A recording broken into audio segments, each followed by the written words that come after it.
이 18장도 상당히 의미 있는 내용이 있어요. 왜냐하면 이 이드로가 미디안 제사장에 속해 있었는데, 미디안이라고 하는 나라는 이스라엘 민족이 아니죠.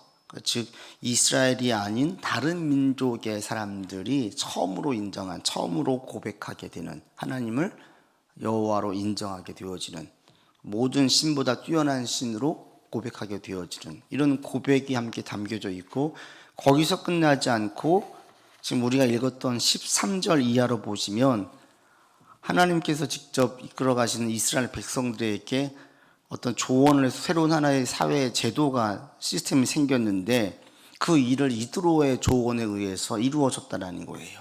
이런 것들이 이제 오늘 18장에 상당히 의미 있게 다가오는 걸 볼 수 있습니다. 그러니까 이거 우리의 삶에 적용을 시키면 하나님의 일을 할 때 교회의 일이, 하나님의 일이 성도들을 통해서만 이루어지는 게 아니라는 거예요.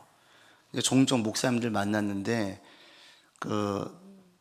목사님들 가운데 교회를 크게 건축한 교회가 있어요. 네, 대부분 이제 교회를 건축할 때는 돈을 다 가지고 하는 게 아니잖아요.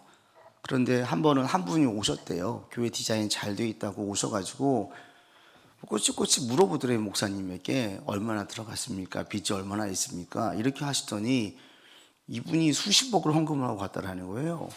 근데 이분이 믿지도 않는 분이었대요. 이게 지금도 아이러니하다는 거예요.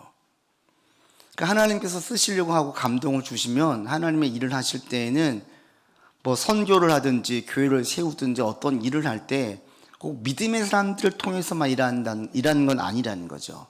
그들이 주님께 다가오면 제일 좋겠지만 그렇지 않는 상태에 있을 때에도 함께 이런 일을 하게 되어지고, 그 다음에 오히려 되려 그런 일을 참여하면서 나중에 믿음이 들어가는 경우도 종종 있죠.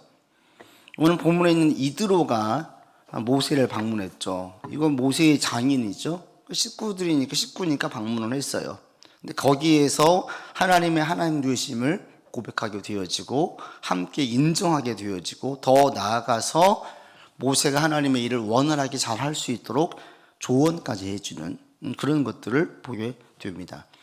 문제를 풀면서 한번 같이 살펴보겠습니다. 1번 같이 읽지요. 하나님께서 이스라엘 백성을 이끌어낸 소식을 장인 이드로가 듣습니다. 이드로는 어느 민족에 속했으며 이를 통해 알 수 있는 것은 무엇입니까? 미디안 제사장이었죠.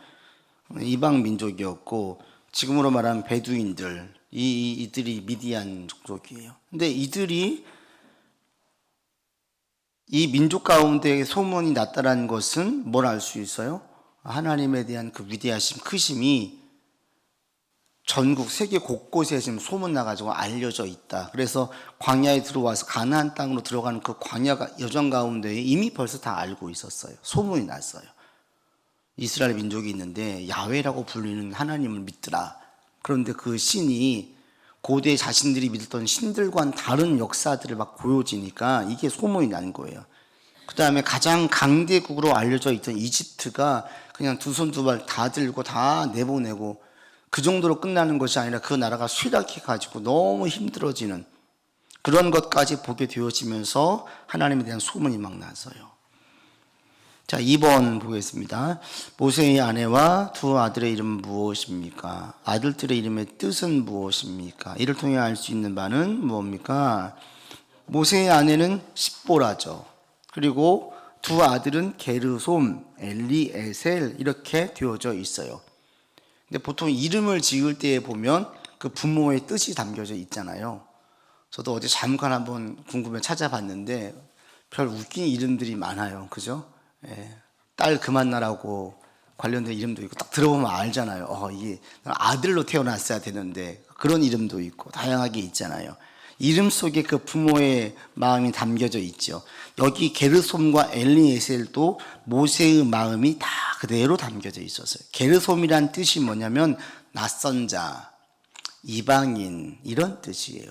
그러니까 모세가 이방인이었다라는 거죠. 자기가 지금 이곳에 와서 살고 있지만 애굽의 언어와 문화에 익숙했던 이 모세가 광야로 들어와서 베두인들의 말을 배우고 생활 양식을 익혀야 되고 같이 생활해야 되니까 이게 얼마나 힘들겠어요. 그러니까 이도 저도 아닌 거예요. 애굽에도 갈 수도 없고 여기 미디안 족속에서 여기에서 자기가 속해 있는 사람이라고 볼 수도 없고, 그러니까 이 느끼는 게 뭐냐면 자기는 이방인인 거예요. 이방인. 어딜 가나 이방인인 거예요. 그게 지금 모세의 고백이었고, 또 한 가지는 엘리에셀 또 나왔죠. 이것은 하나님이 도우시는 사람. 하나님이 도우시는 사람이 엘이 하나님이라고 그랬습니다. 하나님이 도우시는 사람. 그래서 여기에서 이제 하나님께서 자기를 도와주셔서 바로의 칼에서 두려움에서 벗어나게 하셨다. 그 전까지는 그 두려움이 있었어요. 어떻게 바로가 또 공격을 해와서 자기를 잡아갈지 이런 두려움이 계속 암암리에 있었는데 이제 엘리에셀을 낳으면서 그런 두려운 마음을 내려놓을 수 있었어요. 그래서 그 심정을 알 수가 있죠. 그러니까 이때의 이 모세의 삶이 어땠느냐? 외로움, 또 긴장, 그리고 불안함, 두려움, 이런 것들이 공존해 있는 삶이었다는 것을 알 수 있어요. 그런데 이런 삶에 있었던 모세를 불러서 하나님께서 주의 일꾼으로 삼으셨죠. 무려 80세에 그를 불러서 세우신 거예요. 그래서 우리 그리스도인들도 하나님께 쓰임 받을 때까지, 하나님께서 역사가 드러날 때까지 이런 시간들이 있죠. 외로울 때가 있고, 두려울 때가 있고, 불안할 때가 있고, 긴장할 때도 있어요. 그거 다 있어요. 다. 목사인 저에게도 있어요. 목회할 때도 똑같습니다. 그런 마음이 들 때가 종종 있어요. 그런데 우리가 그런 가운데에서 기다리죠. 하나님의 역사와 뜻을 기다리지 않습니까? 근데 이 기다림은 막연한 기다림이 아니죠. 뭐 언젠가는 좋은 날도 오겠지. 세상 가요 가사처럼 이렇지 않죠. 우리에게 오는 날은 언젠가는 기다리다 보면은 좋은 날도 있겠지. 이런 의미가 아니죠. 왜? 우리 하나님은 전능하신 분이시고, 또 우리 하나님은 살아계시고, 그리고 그분이 나를 보호하시고 나를 자녀 삼으셨기 때문에 하나님께서는 우리 기도를 들어주셔가지고 반드시 응답하십니다. 이 확신 가운데에서 기다리는 거죠. 그냥 있을 수도 있고 없을 수도 있고 응답이 올 수도 있고 안 올 수도 있고 이러한 막연한 기다림, 이런 기다림이 우리는 아니에요.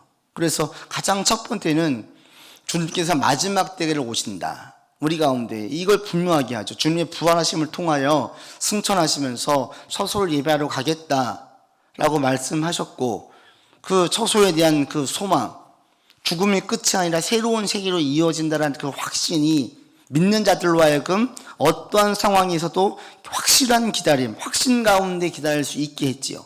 우리도 마찬가지입니다. 확신 가운데 기다리는 거예요. 첫 번째는 천국에 대한 소망인 거예요. 죽음이 끝이 아니다. 확신 가운데 기다리죠. 그리고 그 확신이 이 땅의 삶으로까지 영향을 미치는 거죠.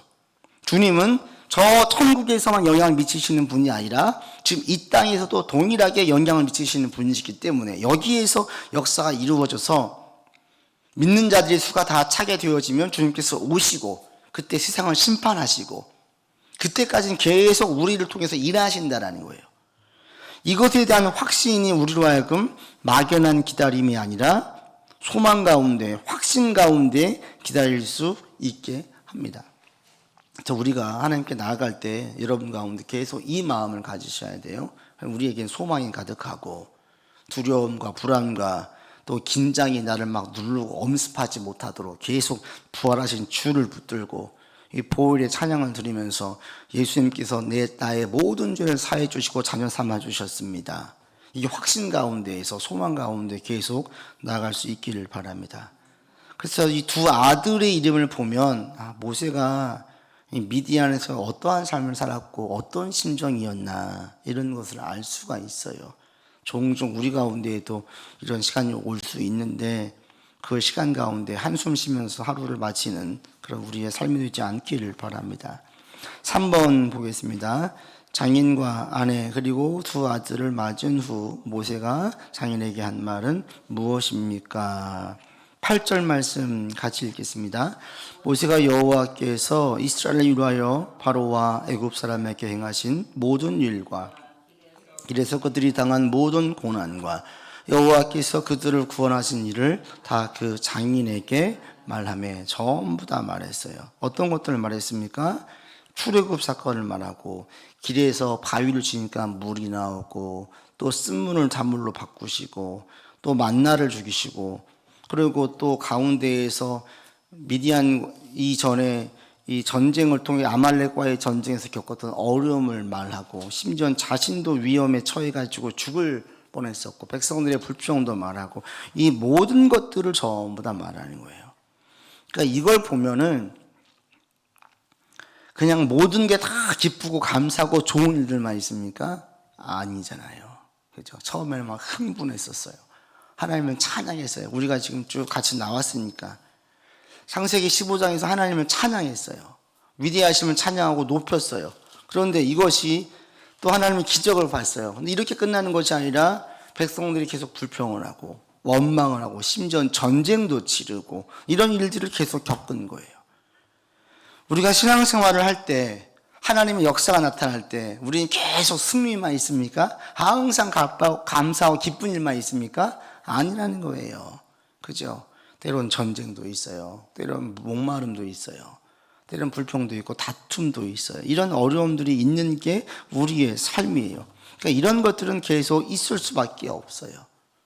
하나님의 역사라는 것이 이런 가운데 함께 버무려져 가지고 그 좋은 게 우리가 먹는 비빔밥 예를 들면 돼요. 다양한 것들이 있지만 쓴맛도 내고 단맛도 내고 다양한 음식들이 있지만 이게 함께 조화를 이루어서 맛있는 음식인 비빔밥이 나오는 것처럼 우리의 삶에 눈물도 있고 기쁨도 있고 전쟁도 있고 감사도 있고 역사도 있는데 이것들을 다 버무려 가지고 하늘아 보면 하나님이 어떠하신지를 알게 된다는 거예요.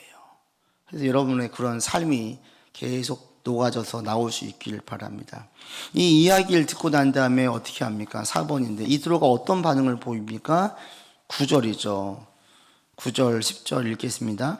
이드로가 여호와께서 이스라엘이 큰 은혜를 베푸사 애굽 사람의 손에 구원하심을 기뻐하여 이드로가 이르되 여호와를 찬송하리로다. 너희를 애굽 사람의 손에서와 바로의 손에서 건져내시고 백성을 애굽 사람의 손 안에서 건지셨도다. 11절 이제 내가 알았도다. 여호와는 모든 신보다 크심으로 이스라엘에게 교만하게 행하는 그들을 이기셨도다. 이렇게 말씀하셨어요. 모세의 말을 듣고 9절에 기뻐했습니다.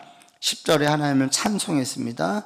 그러면서 11절에 곧 깨닫고 한 고백이 있죠. 이제 내가 알았다. 모세의 그 이야기를 듣고 우리로 말하면 간증이잖아요.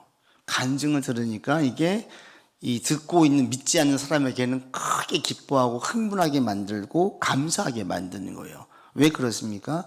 모세를 통해서 얘기한 그 간증은 어디 책에 기록된 걸 배운 거를 지금 얘기해 주는 게 아니죠. 삶에서 생생하게 경험한 것들을 다 얘기하는 거예요.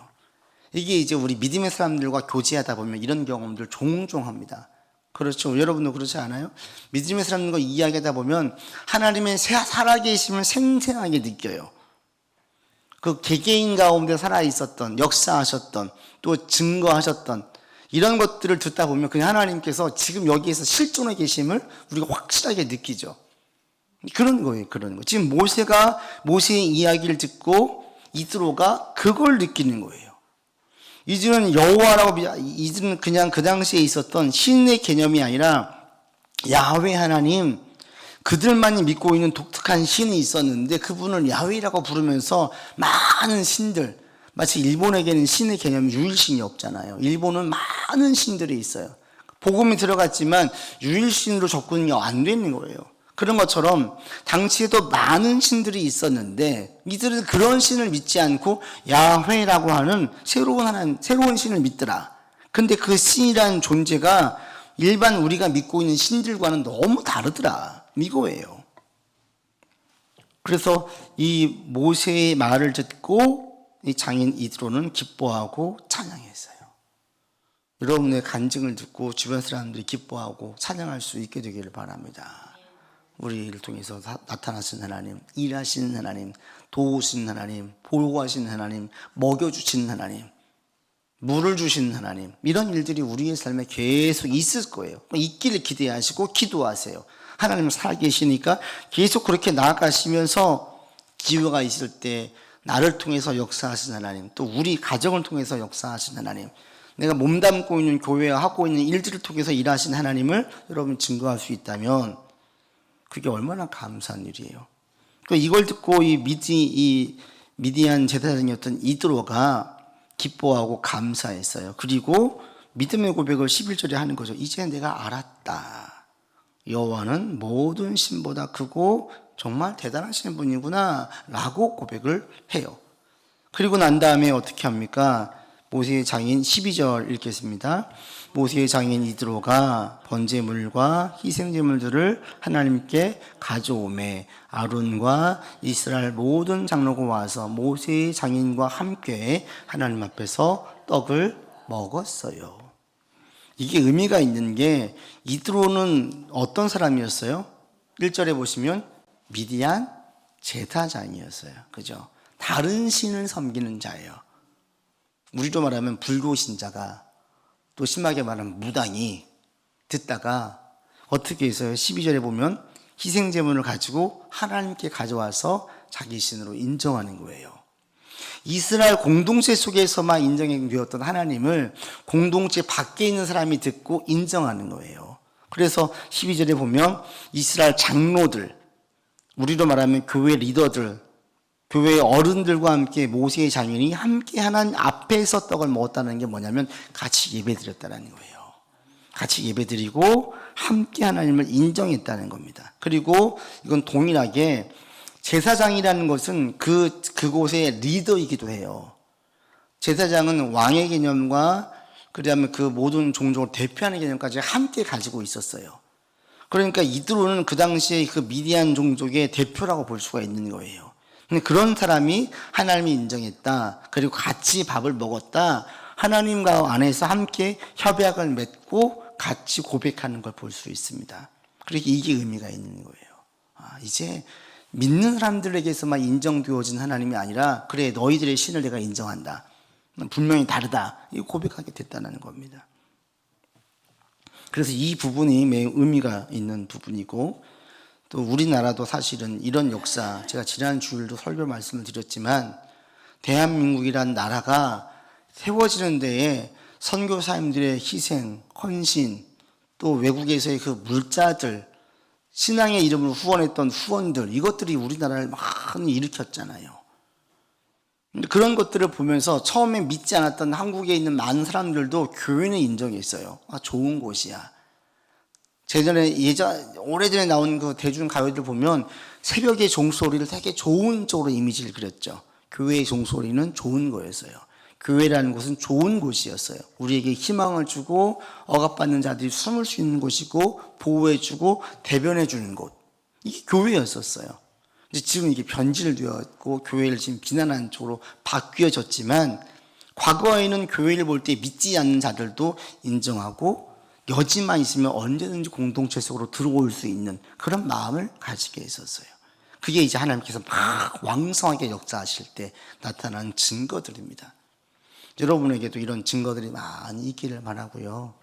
이를 통해서 주변의 사람들이 하나님의 살아계심을 보고 또 교회에 대해서 열린 마음을 가지고 또 그래서 기회가 되면은 쓱 잡아 당기면 교회에 올 수 있는 그런 은혜, 그런 주변의 상황들로 이루어질 수 있길 바랍니다. 그래서 이 이드로가 왔다라는 것, 함께 식사하고 찬양했다라는 것은 매우 의미가 있어요. 여기서 끝나지 않죠. 더 또 놀라운 일이 생깁니다. 5번 같이 보겠습니다. 모세는 이스라엘 백성의 옳고 그름을 가려주는 재판을 진행합니다. 모세가 진행하는 재판은 언제부터 언제까지였습니까? 13절 말씀 같이 읽겠습니다. 이튿날 모세가 백성을 재판하느라고 앉아있고 백성은 아침부터 저녁까지 모세 곁에 서 있는지라. 시간이 언제부터 언제까지예요? 아침부터 저녁까지 서서 모세에게 재판받으려고 했어요. 그러니까 모세가 이미 이들 가운데 리더일 뿐 아니라 권위도 있어서 모세의 말이 곧 이 법관의 말처럼 되었다는 걸 알 수가 있고, 그리고 이 모세의 말에 어느 누구 하나 이의를 제기하거나 토를 다는 사람이 없었다는 것도 알 수가 있죠. 왜 그러겠습니까? 16절에 보시면 하나님의 율례와 법도를 알아서 그걸로 가르쳤기 때문에 너는 내 식구니까, 너는 우리 같은 혈통이니까 오케이, 이게 아니었다라는 거죠. 말씀에 근거해서 옳은지 그른지를 공정하게 판단하니까 그렇게 했어요. 그러니까 여기서 우리가 먼저 하나 생각해 볼 건 하나님이 크게 역사하시는 이스라엘 백성인데 이 가운데 이렇게 문제가 많았다는 거예요. 그렇지 않아요? 만나도 주셔요. 먹는 문제 해결됐어요. 그런데 대체 뭘 가지고 이렇게 소송하는 거예요? 이게 네 거다 내 거다 했는지 싸웠는지 우리가 흔히 주변에서 볼 수 있는 싸움들이 여기에도 똑같이 있었다라는 거예요. 전에 유명한 그 얘기가 있어요. 스펄전 목사님이 찾아와서 청년 하나가 얘기했대잖아요. 목사님, 죄가 전혀 없는, 문제가 전혀 없는 교회를 좀 소개해 주세요. 그랬대요. 스펄전 목사님이 이렇게 보면서 한마디 했대요. 뭐라고 할게요? 그런 교회가 있으면, 그런 교회가 있으면 나한테 좀 소개해 줘라. 내가 좀 가게. 그런데 그런 교회가 있으면 너는 절대 가지 마라. 네가 가는 순간 교회에 문제가 생기니까. 이 쓸데없는 걸 가지고 이야기하는 그 친구에 대해서, 그 청년에 대해서 조금 이제 책망조로 하기 위해서 이렇게 얘기를 한 거예요. 세상에 문제 없는 교회가 있습니까? 세상에 문제 없는 사람이 있습니까? 완벽한 사람이 있어요? 한 명도 없어요. 한 명도. 완벽한 교회 한 교회도 없어요. 그래서 신앙생활이라는 것도 결국 뭐냐면 계속 지지고 볶는 것 같아요. 지지고 볶는 거. 싸웠다가 웃었다가. 근데 오늘날 문제는 이제 이게 안 싸우려고 막 숨어 대형 교회에 들어가서 편하게 하는 분들이 많아서 그런데 예전에는 교회 수가 적을 때에는 전부 다 함께 지지고 볶았잖아요. 심지어는 교회에서만 같이 알았어요? 아니죠. 농경사회다 보니까 그냥 교회에 와도 다 알아요. 쟤네 집이 어디고 식구가 몇 명이고 아들들이 어떤 일이 있고 어제 저 집에서 큰 소리가 나고 대판 부부싸움 했었고 다 알아요. 다 알아요. 그런데 그냥 교회 안에서 세상에 있을 때는 세상 문제로 싸우지만 교회에 이제 신앙을 하다 보니까 하나님 말씀 가지고 싸우는 거죠. 누가 옳으냐? 성경에서 뭐라고 말씀하느냐? 어떤 게 좋은 것이냐? 이렇게 해서 거기서 합의점을 찾아가는 거예요. 근데 그러면서 신앙이 성장하는 거죠. 그래서 이스라엘 백성들 가운데에도 이런 문제가 많이 있었네. 하나님의 가장 강한 역사가 드러났던 공동체가 지금 이 공동체거든요. 그런데 여기에도 마냥 찬양과 감사만 있었습니까? 아니라는 거예요. 그러니 우리의 삶에 또 우리 교회 가운데 있는 많은 분들에게 어떤 실수나 흠이 보이거든. 그렇지, 인간이 그렇지 뭐 이 일을 하시고 같이 보듬을 수 있으면 보듬어 주고 보듬을 수 없는 문제라면 죄에 대한 거라면 단호하게 하고 이런 것들에 대한 모습들, 관점들이 우리 가운데 있어야 됩니다. 그래서 이 가운데에도 이렇게 많은 문제가 있었나? 얼마나 문제가 많았으면 아침부터 저녁까지. 물론 인구도 워낙 많았지만 근데 이걸 보고 이토록한 제안을 하죠. 6번 보시면 모세는 자신이 진행하는 재판을 이렇게 할 수밖에 없다고 말합니다. 그러자 이드로는 이 방법이 옳지 않다고 평가합니다. 이렇게 평가하는 이유는 무엇이고 이드로가 내놓은 방법은 무엇입니까?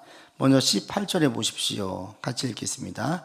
너와 또 너와 함께한 이 백성이 필경 기력이 쇠하리니 이 일에 내게 너무 중함이라. 네가 혼자 할 수 없으리라.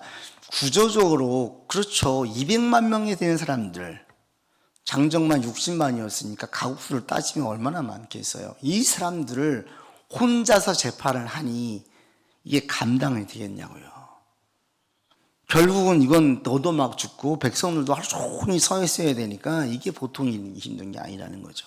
그래서 결국에는 기력이 쇠할 거다. 그러면서 19절에 내가 방법을 내가 하나 알려줄게. 19절 읽겠습니다. 이제 내 말을 들어라. 내가 네게 방침을 가르치리니 하나님이 너와 함께 계실지로다. 너는 하나님 앞에서 그 백성을 위하여 그 사건들을 하나님께 가져오며 20절 그들에게 율례와 법도를 가르쳐서 마땅히 갈 길과 할 일을 그들에게 보이라. 21절입니다. 너는 또 온 백성 가운데에서 능력 있는 사람들 곧 하나님을 두려워하며 진실하며 불의한 이익을 미워하는 자를 살펴서 백성 위에 세워 천부장, 백부장, 50부장과 10부장을 삼으라는 거예요. 이렇게 해서 이제 천부장, 백부장, 50부장, 10부장의 제도가 생겨지게 돼 있어요. 근데 그 전에 뭘 하라고요? 20절에 먼저 가르쳐라. 뭔지를 알려주라는 거예요, 사람들에게. 재판만 막 하려고 하지 말고 옳고 그름을 따지기 전에 먼저 자꾸 알려줘라. 하나님이 어떤 분이신지, 뭘 좋아하시는지, 뭘 싫어하시는지, 죄가 무엇인지 알려줘라. 그리고 난 다음에 사람들을 세워라. 너의 리더십을 나누라는 거죠. 나누어가지고 1000부장, 100부장, 50부장, 10부장을 삼아서 그들로 작은 것들은 재판하게 하고 그들이 재판할 수 없는 것들은 오세티가 담당이라 이거예요. 이게 훨씬 효율적이고 합리적이고 원활하게 돌아가겠죠. 그래서 이 이야기를 듣고 모세가 옳게 여기고 그렇게 제도를 만드는 겁니다. 이렇게 고생하고 있는데 이런 생각도 잠깐 해봤어요. 왜 하나님은 모세에게 이런 제도를 알려주시지 않았죠? 하나님께서 먼저 모세에게 막 율법을 다 주셨잖아요. 그러면 어떻게 그것을 운용할지도 좀 알려주시면 좋잖아요. 그것은 우리 몫이라는 거예요. 우리 몫. 그래서 하나님께서 우리에게 있는 인간의 자유의지와 지혜로 우리에게 주신 것들을 감당하길 원하시는 거예요. 사명을 주시는데 구체적인 방법들을 다 얘기해 주지 않으세요. 우리가 할 일이라는 거예요. 그리고 또 한 가지 알 수 있는 게 믿지 않았던 이드로의 조언을 통하여서 하나님의 일이 원활하고 매끄럽게 진행될 수 있도록 이 지혜를 쓰게 하셨어요. 그러니까 우리가 세상을 살아갈 때의 지혜를 꼭 믿는 자의 지혜만 필요합니까? 아니지요. 세상의 지혜도 필요한 거예요. 우리 권사님들 말씀하시는데 살아보니까는 진짜 어른들 얘기가 틀린 말이 한 개도 없더라. 정말 그렇지 않아요? 전에 내려온 말씀들을 저도 보면 볼수록 틀린 말이 없어요. 그런 말들은 다 삶에서 경험에서 녹아져서 나온 말들이잖아요. 살아보니까 진짜 그러네, 진짜 그러네. 이게 그냥 나오는 거예요. 그런 것들을 지혜를 받고 그런 것들을 우리의 삶에 접목시키는 것 또한 하나님의 일이 매끄럽게 진행되어지는 좋은 방법입니다. 그래서 우리가 여러분들에게 맡겨주신 하나님의 일이 있다면 그게 자녀를 키우는 일이든 내가 어떤 일을 감당한 일이든 지금 내가 어떤 일을 하고 있든지 그 일을 진행할 때에 성경을 가장 기본에 깔고 기본에 두고 그 다음에 세상의 지혜를 함께 연합해 가지고 일을 진행할 때 하나님의 일이 더 매끄럽고 원활하게 진행되어지는 것을 우리가 볼 수 있습니다. 그래서 여러분에게 하나님의 지혜와 함께 세상의 지혜도 함께 필요해요. 세상을 알아야 되고 전문가들이 어떻게 이야기하는지 살피고 단 신앙이 없는 자들이 이야기를 하면 우리는 신앙에 있는 자를 먼저 전제로 그것들을 내가 받아들일 건 받아들이고 이런 지혜를 가지고 나간다면 여러분들이 해야 될 일들을 훨씬 더 지혜롭게 행할 수 있습니다. 그래서 7번 보시면 이드로의 제안으로 이스라엘의 새롭게 조직이 형성되어지죠. 1000부장, 100부장, 50부장, 10부장을 세워서 원활하게 진행되어지게 합니다. 그리고 참 좋은 얘기를 이드로가 한 거예요. 21절에 어떤 자들을 세울 것이냐. 첫 번째 하나님을 두려워하는 자. 이 21절만 보면 대단히 믿음 좋은 사람의 고백이잖아요. 그러니까 이 미디안이 제사장 이드로가 리더로 있다 보니까 이런 큰 시스템이 보이는 거예요. 첫 번째 하나님을 두려워해서 진실한 사람, 불이한 이득을 미워하는 사람, 쉽게 말하면 공의롭게 공정하게 판단을 할 수 있는 사람, 그런 사람들을 세워서 이게 공정하게 일이 진행되게 해라 해서 모세도 지고 있던 짐들을 많은 짐을 내려놓을 수 있게 되었고 백성들도 오랜 시간 서 있는 것들을 원활하게 해나갈 수가 있게 되었습니다. 이것이 제가 교회를 섬길 때에도 많은 지혜가 필요하고 여러분들도 여러분의 일을 감당할 때에도 이런 지혜가 동일하게 필요합니다. 하나님 우리에게 하나님의 지혜와 세상의 지혜를 함께 주십시오. 이렇게 기도하면서 나아갈 수 있기를 바랍니다. 기도합시다. 오늘 말씀 가지고 함께 기도합시다.